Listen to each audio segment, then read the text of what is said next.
Hello student, स्वागत आहे तुमचं विक्रम अकॅडमीच्या यूट्यूब चॅनलवर. आज आपण 11th स्टँडर्डचा organisation of commerce and management हा सब्जेक्ट शिकत आहोत.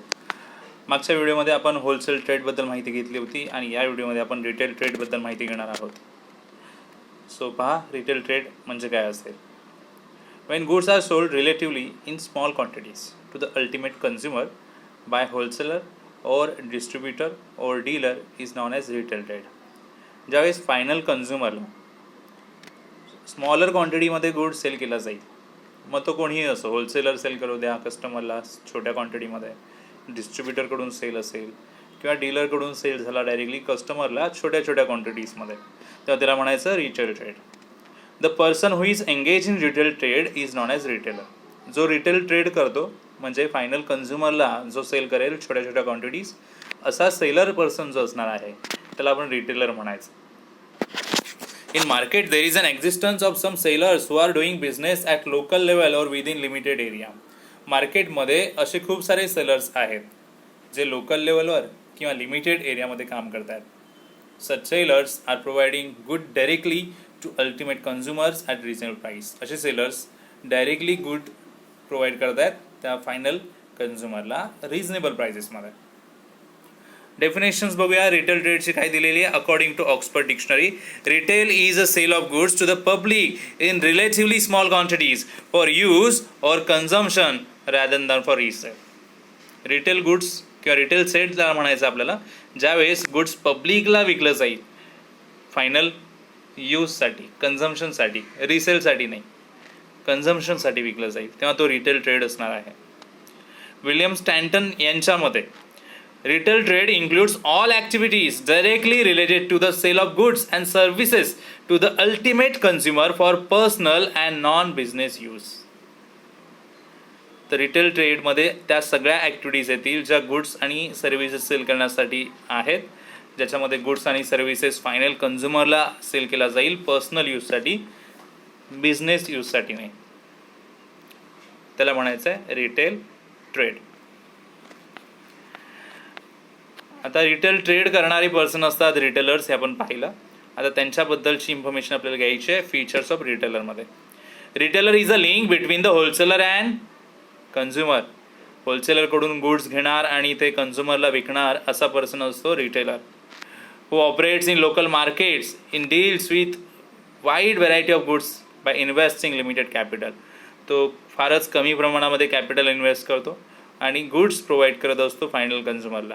ही establish goods relations with consumers. तो चांगल्या प्रकारचे संबंध तयार करत असतो कन्झ्युमरसोबत. He undertooks less risk than wholesaler. He tries to satisfy demand of different consumers but does not hold large quantity of goods at a time. याची रिस्क, रिटेलरची रिस्क कमी असते कारण तो कमी गुड्स सेल करत असतो. जसं कन्झ्युमरची डिमांड असेल तेवढेच गुड्स तो आणतो, जास्त क्वांटिटी तो घेऊन आपल्याकडे स्टोअर करून ठेवत नाही. सो या फीचर्सवरून किंवा याच्यावरून काय पॉईंट्स आपल्याला पाहायला मिळाले बघा. रिटेलर हा एक लिंक आहे होलसेल आणि कन्झ्युमरमध्ये. तो लोकल मार्केटमध्ये अवेलेबल असतो. तो वेगवेगळ्या व्हरायटीचे गुड्स स्वतःकडे ठेवत असतो आणि स्मॉलर क्वांटिटीमध्ये तो डील करत असतो. इन्व्हेस्टमेंट याची खूप लिमिटेड असते आणि रिस्क जी आहे ती कमीच असते आणि त्या कम्पॅरिझनमध्ये प्रॉफिटसुद्धा कमीच असतो. आता रिटेलरमुळे जी सर्व्हिस प्रोव्हाइड होते होलसेलरला ती कोणती आहे, किंवा होलसेलरला नीड काय आहे रिटेलरची, रिटेलर का असायला हवा आणि होलसेलरला त्याचं काय बेनिफिट होता. सो पहा, connecting link. So retailer is the connecting link between the wholesaler and consumer. Wholesaler हा डायरेक्टली कन्झ्युमरपर्यंत पोहोचू शकत नाही आहे आणि वाईड एरियामध्ये, खूप साऱ्या एरियामध्ये एवढे कन्झ्युमर्स पसरलेले आहेत, प्रत्येक ठिकाणी जाऊन तो कन्झ्युमरला भेटू शकत नाही आहे किंवा तो स्वतःचे गुड्स तिथपर्यंत पोहोचू शकत नाही आहे. आणि मग हे करणारा जो पर्सन असेल तो म्हणजे रिटेलर, त्या वाईड एरियामध्ये वेगवेगळ्या ठिकाणी पसरलेला असेल आणि तो कन्झ्युमरपर्यंत पोहोचण्याचं काम करतो आणि गुड्स सप्लाय करत असतो. मग रिटेलर हा एक लिंक बनतो होलसेलर आणि कन्झ्युमर यांच्यामध्ये आणि होलसेलरचं काम पूर्ण करायला मदत करतो म्हणजे रिटेलर एक कनेक्टिंग लिंक आहे. Helps to distribute. Retailers help to quickly distribute goods. It becomes very important in case of perishable goods like dairy product, fruits, vegetable pulses, etc. तर रिटेलर हा हेल्प करतो की गुड्स डिस्ट्रीब्यूट करण्यापर्यंत कन्झ्युमरला. जसं आताच म्हटलं, wholesaler प्रत्येक ठिकाणी नाही जाऊ शकत. होलसेलमध्ये लमसम बल्की क्वांटिटीमध्ये गुड्स घेत असतो आणि हे क्वांटिटीज ऑफ गुड्स सप्लाय होणं गरजेचं आहे. जर ते पेरिशेबल गुड्स असेल, नाशवंत पदार्थ असतील, तर ते त्वरित कस्टमरपर्यंत पोहोचवायला हवेत. रिटेलर हे काम करतो. Marketing. If the wholesaler is unable to carry out marketing function, retailers conduct them. जर एखाद्या वेळेस होलसेलर मार्केटिंग फंक्शन कम्प्लीट नसेल करू शकत, तर त्यावेळेस रिटेलर कंडक्ट करतो. Sometime in the handles transportation is on. कधी रिटेलर स्वतःचं ट्रान्सपोर्टेशन करतो. Sometimes he tries to solve shortage problem or advertise for better sale.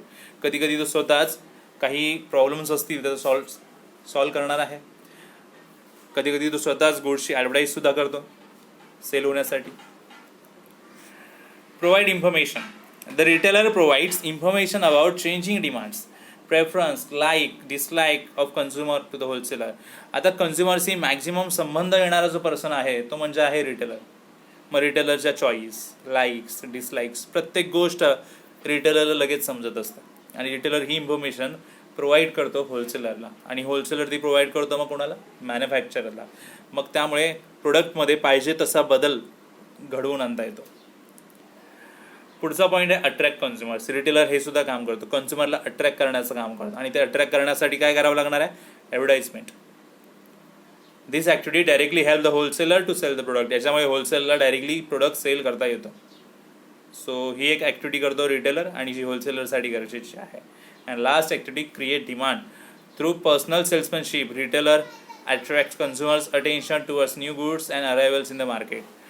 आता कन्झ्युमर जास्तीत जास्त कॉन्टॅक्टमध्ये येतात रिटेलरच्या, त्याच्यामुळे जो कोणता नवीन प्रोडक्ट आला असेल तो रिटेलरकडे दिसणार आहे कन्झ्युमरला डायरेक्टली आणि तो तिथून विकत घेईल कन्झ्युमर्स. म्हणजे एक प्रकारे डायरेक्ट ॲडव्हर्टाइजमेंट होते, कन्झ्युमर अट्रॅक्ट होतो या ॲक्टिव्हिटीमध्ये. To create demand for new goods the retailer puts new goods for window display.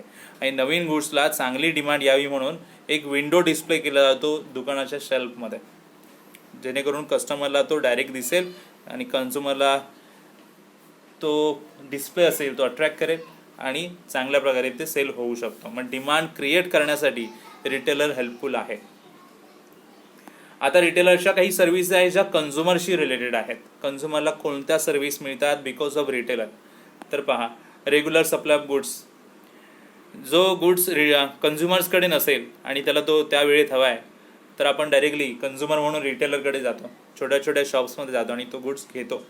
म्हणजे आपली जी नीड आहे, सफिशियंट क्वांटिटी ऑफ गुड्स आपल्याकडे नसेल तर आपण ती रिक्वायरमेंट करतो आणि ही रिक्वायरमेंट कंप्लीट करण्याचं काम रिटेलर करणार आहे.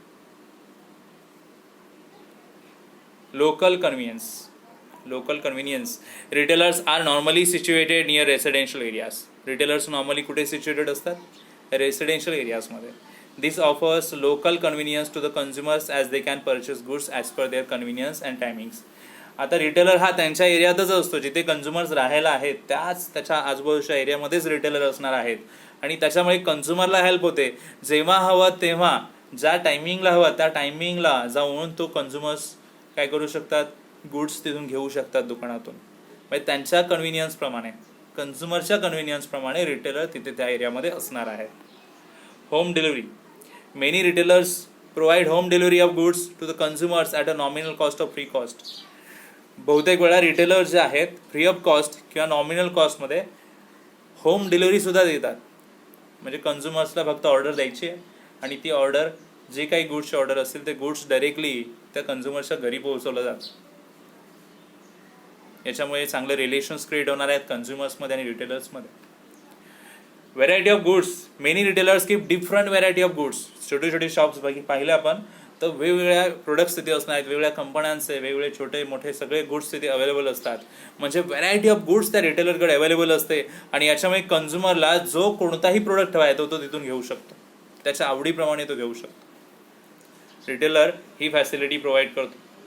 Credit facilities. Retailers gives credit facility to their regular customer. जे रेग्युलर कस्टमर असणार आहेत त्यांना क्रेडिट फॅसिलिटीसुद्धा मिळते. म्हणजे उधारीवर गुड्स घेण्याची, पेमेंट आफ्टर सम डेज नंतर पे करण्याची फॅसिलिटी रिटेलर देत असतो कन्झ्युमर्सला. Which helps the consumers to purchase goods as and when they are need. ज्या वेळेस त्या कन्झ्युमरला गरज असेल गुड्स खरेदी करण्याची, गुड्स यूज करण्याची, परचेस करण्याची, त्या वेळेस रिटेलर त्याला तो प्रोव्हाइड करत असतो. क्रेडिट फॅसिलिटीमुळे शक्य आहे. It may helps many consumers who are in short of money. कधी कधी कन्झ्युमर्सकडे ठराविक सर्टन डेजमध्ये पैसे नसतात. जे सॅलरीड पर्सन आहेत त्यांना सॅलरी मंथच्या स्टार्टिंगला मिळते, काही डेजमध्येच कधी कधी सॅलरी संपते. एंड ऑफ द मंथ त्यांच्याकडे एवढे पैसे नसतात, शॉर्ट ऑफ मनी असतात. मग अशा वेळेस क्रेडिट फॅसिलिटी त्यांना खूप युजफुल होते, जी रिटेलर प्रोव्हाइड करतो. So credit facility by retailer creates large customer base for the business. मग मोठ्या प्रमाणामध्ये कस्टमर्स रिटेलरकडे येतात आणि त्याचा बिझनेस आणखीन चांगला मोठा होऊ शकतो. After sale services. Some retailers do provide after sale services to consumers for durable product. कधी कधी रिटेलरसुद्धा आफ्टर सेल सर्व्हिस प्रोव्हाइड करतात. काही ड्युरेबल प्रोडक्ट असतात आणि ते जर खराब झाले तर तिथे घरी येऊन ती सर्व्हिस, रिपेअरिंग सर्व्हिस किंवा मेंटेनन्सची सर्व्हिस असेल त्या सर्व्हिस प्रोव्हाइड करतात ते रिटेलर. जसे laptop, mobile, television set, music system, refrigerator असेल. सो एकदम कमी रेटवर ते हे सर्व्हिस प्रोव्हाइड करतात after sale service. Such service create confidence in minds of consumers for further purchase. म्हणजे आणखीन पुढे जर कधी फ्युचरमध्ये परचेस करायचा झाला तर कन्झ्युमरच्या माइंड्समध्ये परफेक्ट ठरलेलं असणार की आपण या कन्झ्युमरकडे, या रिटेलरकडे जाऊन ते परचेस करू शकतो. सो आफ्टर सेल सर्व्हिसमुळे पॉसिबल आहे की कन्झ्युमर्स पुन्हा विचार करू शकतो की त्या रिटेलरकडे गुड्स परचेस करायचा की नाही. Information. Retailers provide valuable information about goods and their qualities, as well as varieties, new arrivals in the market, which helps to choose better product. So retailer हा valuable information provide करत असतो कन्झ्युमर्सला. So वेगळ्या क्वालिटीजचं, वेगळ्या व्हरायटीजचं goods, नवीन arrival जर आलं असेल मार्केटमध्ये तर ते संपूर्ण प्रोडक्टची माहिती रिटेलरकडून कन्झ्युमरला समजत असते. अशी इन्फॉर्मेशन्स घेऊन कन्झ्युमर ठरवतो की कोणता प्रोडक्ट बाय करायला हवा आणि कोणता नाही. याच्यामुळे एक चांगली इमेज कन्झ्युमरच्या मनामध्ये तयार होते रिटेलरबद्दल आणि त्या प्रोडक्टबद्दल सुद्धा. ओके, तर हे काही फीचर्स आहेत जे आपण रिटेलरचे पाहिले. तर आपण रिटेल ट्रेड आणि रिटेलरचे फीचर्स इथे पाहिलेले आहेत. ओके, तर या व्हिडिओमध्ये आपण एवढंच कन्सेप्ट डिस्कस करत आहोत. पुढच्या व्हिडिओमध्ये आपण त्याचा पुढचा कन्सेप्ट जो आहे तो पाहणार आहोत. तर आपण भेटूया पुढच्या व्हिडिओमध्ये. तोपर्यंत गुड बाय, टेक केअर.